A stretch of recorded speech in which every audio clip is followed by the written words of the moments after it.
Alright guys, so for this video I'm going to show you a couple quick tricks, how to get set up, how to take care of a background, how to make a character walk across your screen. Couple little tricks, going to try to make it quick. Hopefully this is helpful. Obviously if there's any point in time in this video where you don't understand something, pause it, flag me down, I'll come over and help you out. But I'm just going to relay a couple of quick things just that you should keep in mind whenever you're trying to get started. So first things first, before you have a character run around or do anything, it probably needs some sort of environment to interact with. Therefore, we need a background. So in order to start a background, you should always remember your stage size. It's very easy to lose track of where your stage is at. If I was to make a box this big, obviously I have no idea where the original stage is. So whenever you're making a background, it's probably not a bad idea to set yourself up with some boxes or colors or whatever that keeps track of your stage area. Now there's a couple other tricks that you can use to set up stages and do this or that or whatever. But I think keeping it simple, just giving yourself a box that utilizes the stage area is the fastest, simplest, and easiest way to do that. I'm going to go and change my color to sky color. Use the paint bucket to do that. I'm also going to give myself some green grass on the bottom. Alright, now since I have everything marked off on the top, I'm actually going to make this a little bit wider on the bottom. I'm not worried about it, but I am going to keep track of where the bottom of the stage is. Okay, so I got my blue sky, I got my green ground. Alright, not very complicated. This is probably the most basic of all backgrounds, but it'll work for our purposes today in this video. After I have these things built, I want to make sure that I'm considering my layers. Actually, I might even consider my layers before I draw stuff, but I already got it drawn. Make sure you're naming your layers. For some of you, you are going to end up having a lot of layers. So get in the habit of naming your layers now. You don't want to make the silly mistake of making a background and then drawing a character on that same layer.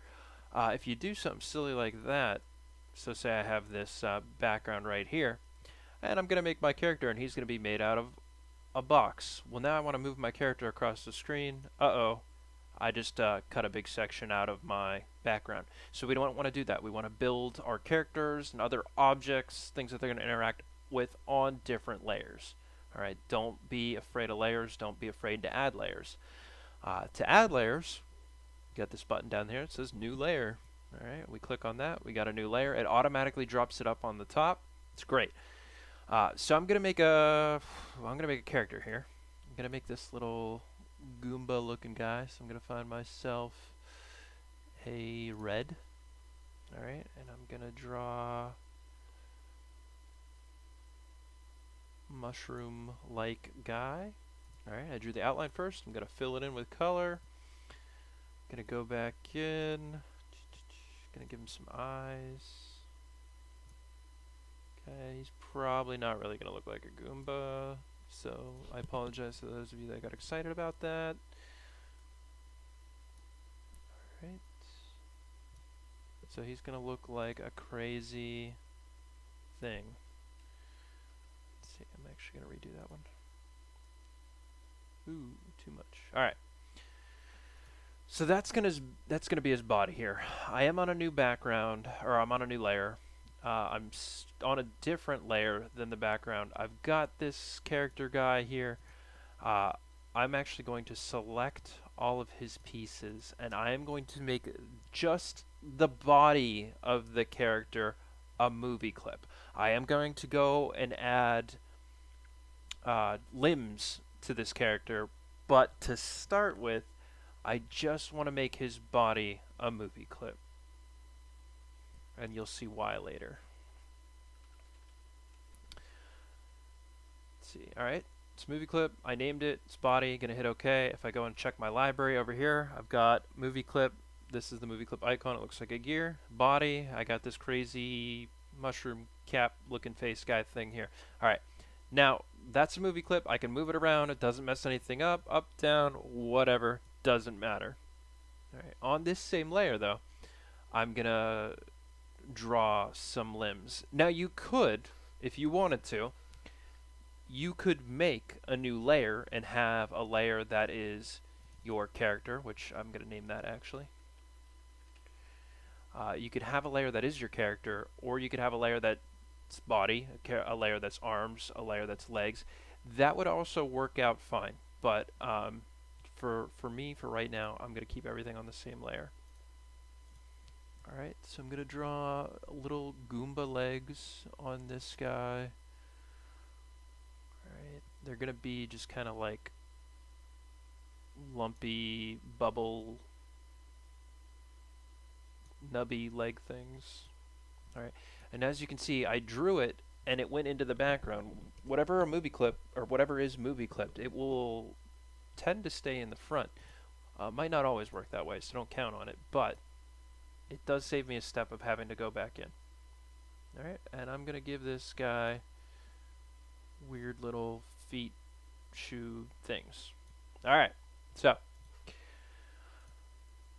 I've got two legs. I've got my whole Goomba guy. Got my whole Goomba guy here. I got his legs, everything. Whenever I click on the layer, as you can see, it highlights this character as a movie clip. It also, even though these are still sprites, the legs are still sprites, it highlights them as well. So I can very easily, since it's on another layer, the sprites don't interfere with the background. So I can move the sprites wherever I want, however I want. Okay? So I'm going to have this guy way over here on my left side of my screen. And I'm going to set him up to walk across the stage. So first things first, I want to continue this background for a while. I don't know how long it's going to take for him to walk across the stage. I guess I could do some rough math and say, alright, well I think it's going to take 3 seconds to walk across the stage, so 3 times 24 at 24 frames a second, blah blah blah. I'm not going to worry about any of that yet. I'm just going to jump randomly out to 75.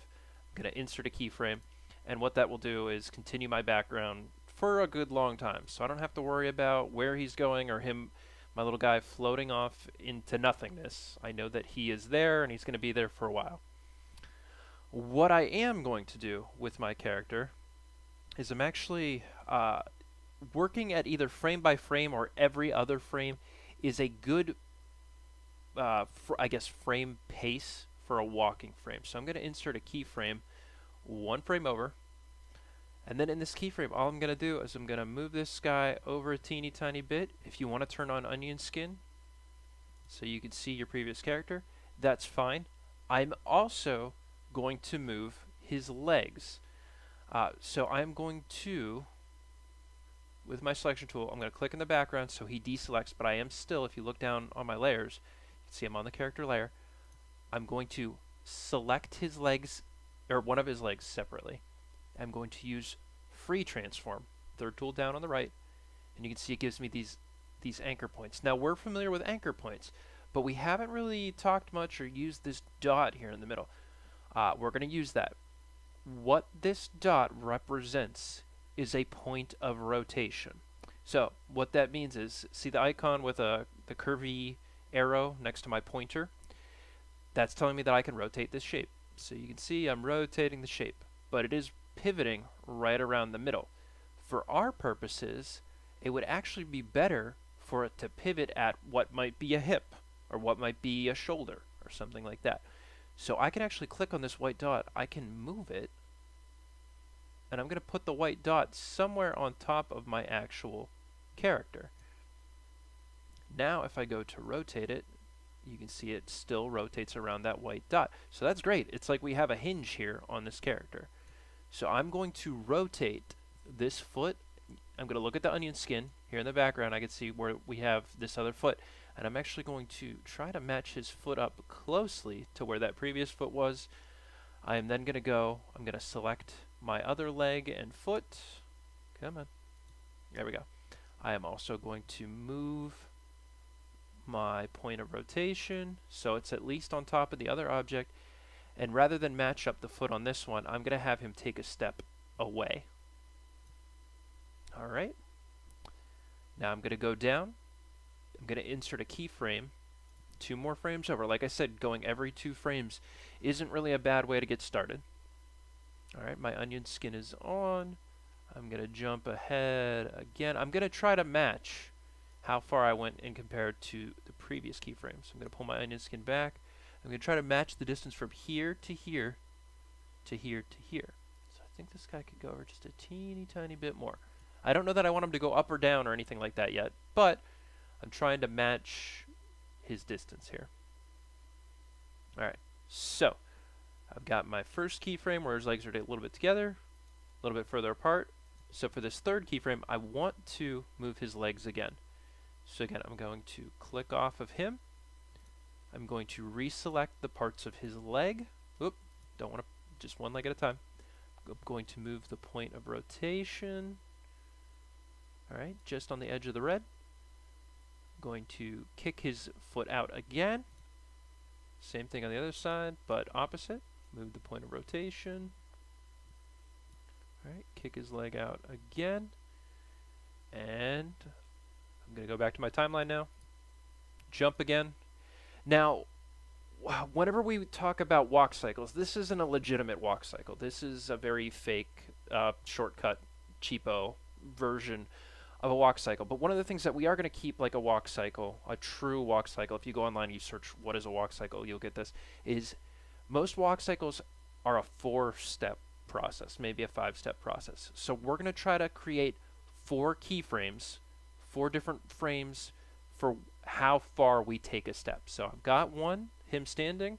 So we got 1 step, 2 step, 3 step, where his legs are going to go even wider, and then after this we're going to do a 4th step, and then we're going to copy all of our other frames and then paste them. And hopefully it'll create this effect where I can just keep pasting this walk cycle, and he'll just keep moving across the street, or across the screen, and his legs will kind of wag back and forth.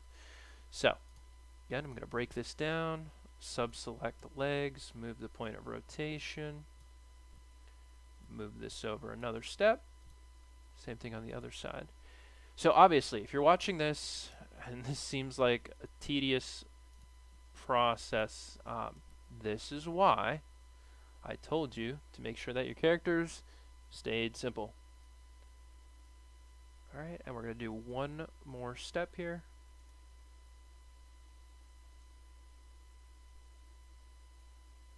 Let's see. I actually don't know that I didn't move him in this keyframe. So we're going to move the whole thing over. Trying to match my previous distance. This keyframe, same thing, whole thing over. Try to match my previous distance again. And this is going to be the furthest extent that I make his legs stretch.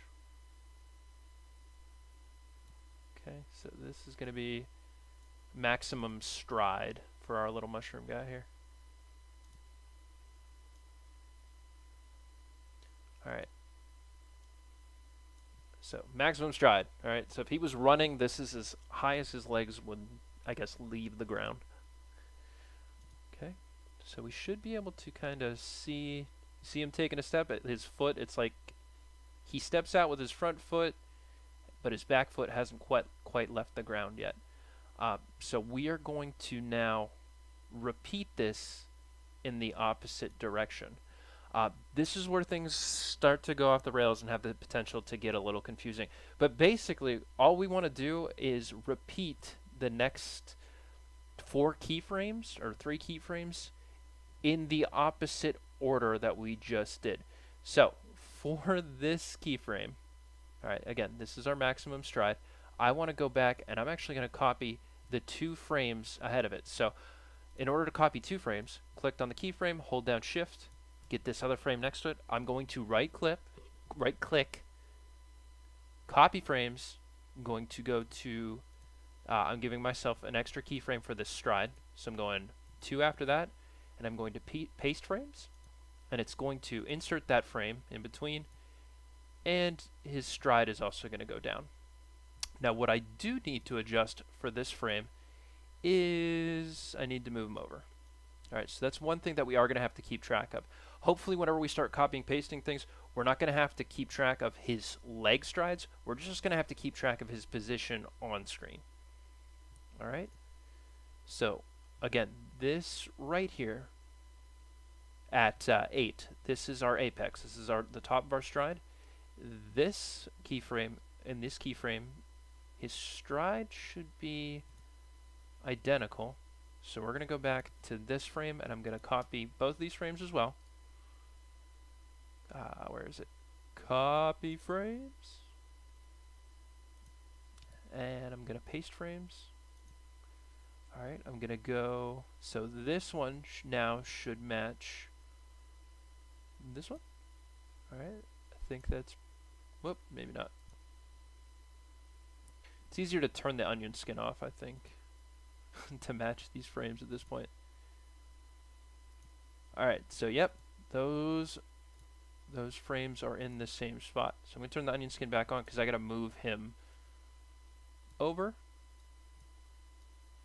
Alright, whoop, let's see. All those eyes are messing with me. Alright. So I moved him over again. And now, the last one to get is... Let's see. Again, like I said, this can be kind of confusing.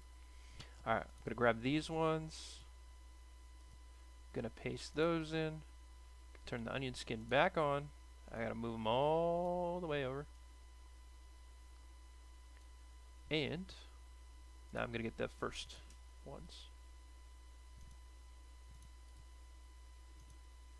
Alright. Keep moving them over. Alright, so let's see what we have so far. Let's turn the onion skin off. You see it? He takes a step. Or 2 steps. I don't know. Depending on what you want to call that. So from here, ideally, what we could do is we could highlight this whole group, copy all these frames, paste all these frames, and now he walks, but the only problem is that he resets his location. So between here and there, he jumps backwards. So from here, I'm going to try this actually. Let's see. Nope, that's not going to work. So from here, you need to turn your onion skin back on, unfortunately, and you just got to move them over. So you've got the animation part down. We just got to change the location. So remember, you're only going to do this on the keyframes. All right. Hopefully you don't get too confused here. There's a lot of opportunity for things to go wrong. And keep in mind, this character just has 2 legs. He is literally a lump with 2 legs. And there's a lot of things that can go wrong. So for some of you guys that got these complicated characters, I mean, you've got to be super focused. You got to keep in mind what it is exactly you're trying to do. And you got to make sure you are on top of everything. This can really get out of hand. Alright, so now we can watch it again. Turn the onion skin off. Let's check it out. Alright, you see him. He's walking. He's going for a little stroll. So we got a couple more frames here. I'm not going to adjust it any more than that because I'm not going to go any further with animation. What I will do is I'm going to go back just so you can see it. I'm going to remove these frames so my animation is only 36, 37 frames long, and I'm going to show you what it looks like in a loop. Alright, so that's at full speed. That's him going for a walk. The blinking effect that you might be seeing, I think, is just due to the high contrast blue versus red. Obviously, they were not the best colors to choose. But that's not the important part. The important part is the legs that are walking across the stage. Alright, so if I wanted to, I could continue this. He could go even further, so on and so forth. The other option that you do have, and might be more appropriate for some of you guys, and might be easier for some of you guys, is to think about having, rather than having him move frame by frame to go across the screen, it might be better to have your character stay stationary and have the environment move around him. And I'm going to attempt to reset this character and show you what I mean by that. So I'm going to turn my onion skin on just to fix this here. And I'm going to attempt to reposition my character back into the exact same spot. The idea of this, of having the environment move around the character, it saves you from having to keep track of the position that he's in. So I'm going to try to make him stay in a stationary position by resetting all these keyframes. Unfortunately, this is difficult. Now, again, ideally, you would just animate the legs moving, and you wouldn't worry about position. We will have to go back and worry about something else in something else's position, but give me just a minute. If you want to fast forward a second here in the video, I'm just going to stop talking and just do this.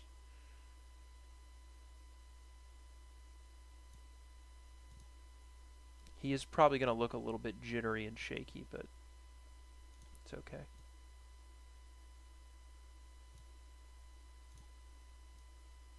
Again, if you haven't fast forwarded yet, still got time to fast forward.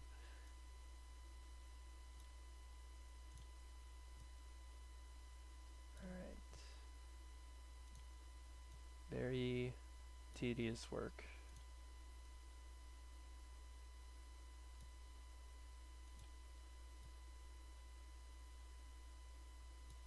Alright, so rejoin me. Alright, I got all the all the Goombas are in the same spot, relatively so.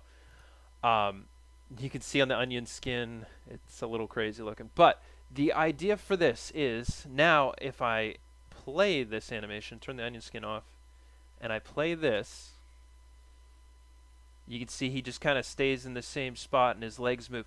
But there's no indicator in the background to show that he's actually going anywhere. So what we would want is either the terrain to move, or we'd want things to move in the background. So in this case, you can add another layer.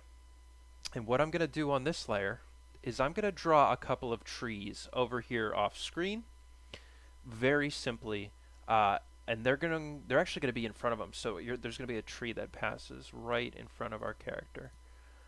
And what that's going to do is it's going to help our eyes focus on the fact that he is moving.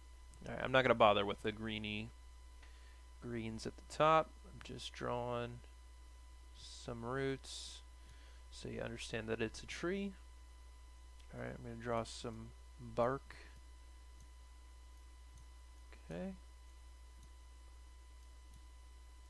I don't think this is the right color. It doesn't matter though. Alright, I'm going to fill in the rest of this color. Oh, no, that is very much green. Okay. And that is the same color that I just originally chose. That's red. Whatever. Alright, it's a red tree. It doesn't matter. Okay.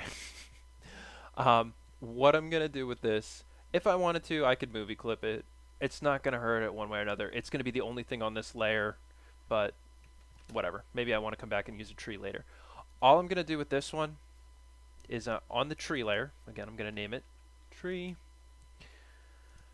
Start at the first keyframe, tree is there. I'm going to jump all the way to the end. I'm going to insert another keyframe.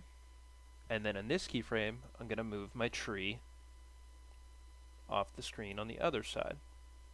Alright, so I'm going to double check that. I'm actually going to move this a little bit closer to the edge.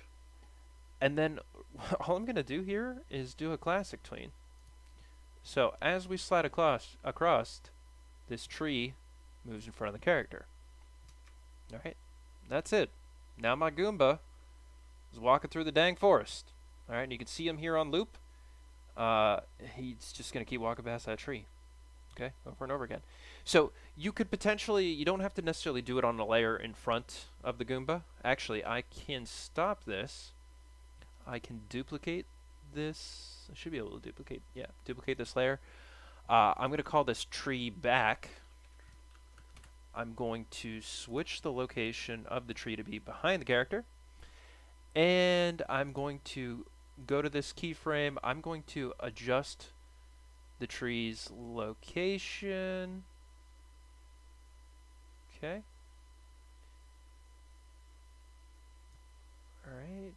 So that's the start keyframe, last keyframe. I'm going to, actually, this is going to look a little bit weird, but it's whatever. But you'll see that the tree in the front and the tree in the back will be moving at different speeds, and you'll see that the one tree is in front of the character, the other tree is behind the character. Alright, that looks a little goofy. That other tree should probably be tucked in behind the green. But you get the idea. You can see trees. I mean, you could do a forest like this. You could do really a number of environments like this with a character going in between all of those things. Okay? Alright, so that's all I'm going to show you for right now. This should be enough to get you started, get your character doing stuff, get them moving. You should be able to apply what we did with the legs to the arms. I mean, you don't really have an arm walking cycle. If you do have humans, the arms tend to sway a little bit. Again, if you wanted to keep arms and legs on a separate layer, or keep arms on a layer and legs on a layer, that's fine. Or an individual arm and leg on every layer, whatever helps keep you organized, that's fine. Just try to make sure you don't get too confused, okay? If you have any questions, stop it, let me know, rewatch this video, or just shout my name. All right, good luck.